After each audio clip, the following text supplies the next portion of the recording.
Hello students, our today's topic is Newton's equation of motion. So we will prove all the three Newton's equations of motion. First equation is V is equal to U plus AT, S is equal to UT plus half AT square, and third is V square minus U square is equal to 2AS. So firstly, let us see the terms with basic terms of motion which these equations are relating. So we are using here V, U, S, A, T. As we all know that V is final velocity, U is initial velocity,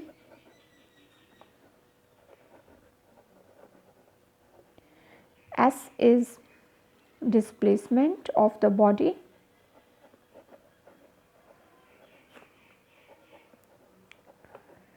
A is acceleration,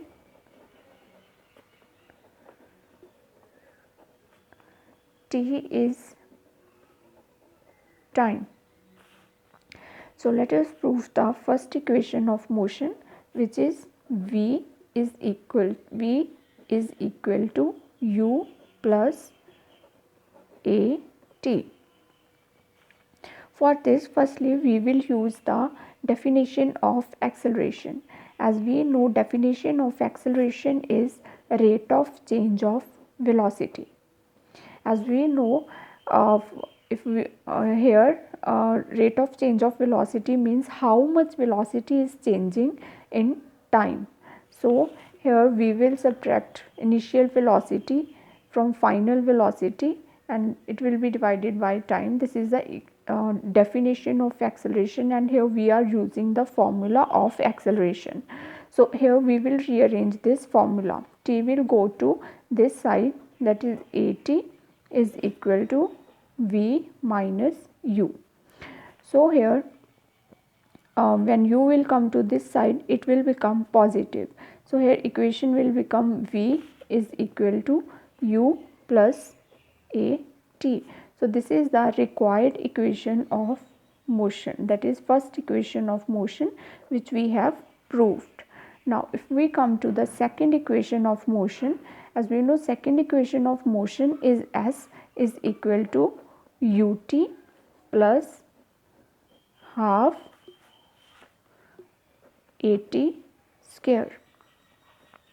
So here firstly we will use the result of total distance.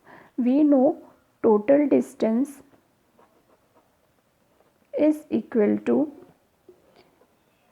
average velocity multiply time, and as we know the formula of average velocity, here we will equate the formula of average velocity. Formula of average velocity is V plus U, that is final velocity plus initial velocity divided by 2 multiplied by time and total distance S. So this is the equation.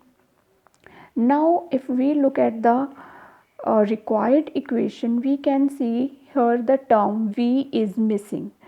So we don't require the term V. We have to eliminate the V. To eliminate the V, we will use the result from first equation of motion, that is V is equal to U plus AT. So we will equate here S is equal to V U plus AT, U as it is divided by 2 multiplied by time. So here U plus U, 2U plus 80 divided by 2 multiply time. Now we can rearrange this equation as S is equal to 2U plus 80 divided by 2 multiply T. So now we can write this equation in the form 2U divided by 2 plus 80 divided by 2 multiply t. Here 2 will cancel with 2. So u plus 80 divided by 2 multiply t. Now t will be multiplied with the whole equation. So equation will become ut plus half 80 square s. So this is the required equation of motion, that is the second equation of motion. Now come to the third equation of motion, which is v square minus u square is equal to 2as. Here we will use the same result of total distance,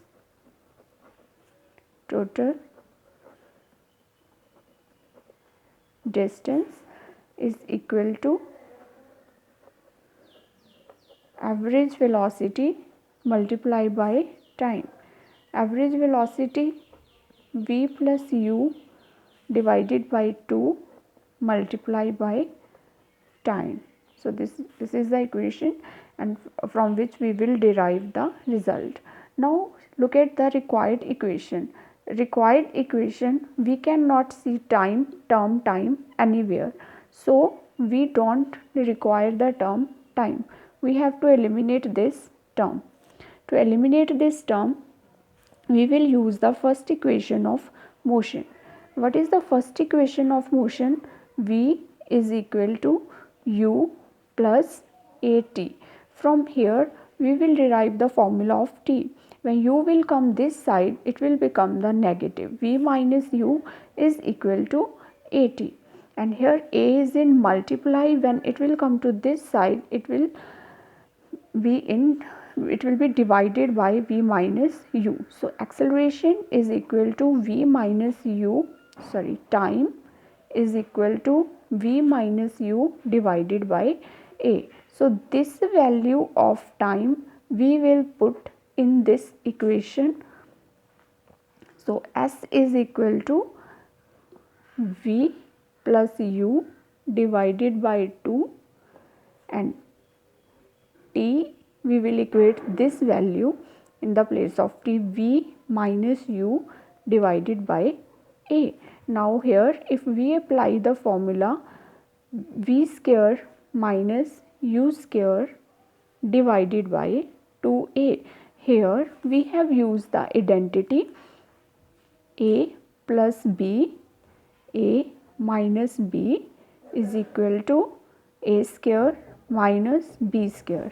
So here when this will go to this side, v square minus u square is equal to 2as. So this is the final result which we require, that is the third equation of motion. So here today we have proved all the three equations of motion. This was the algebraic method to prove these equations. To prove these equations with graphical method, stay tuned. Thank you.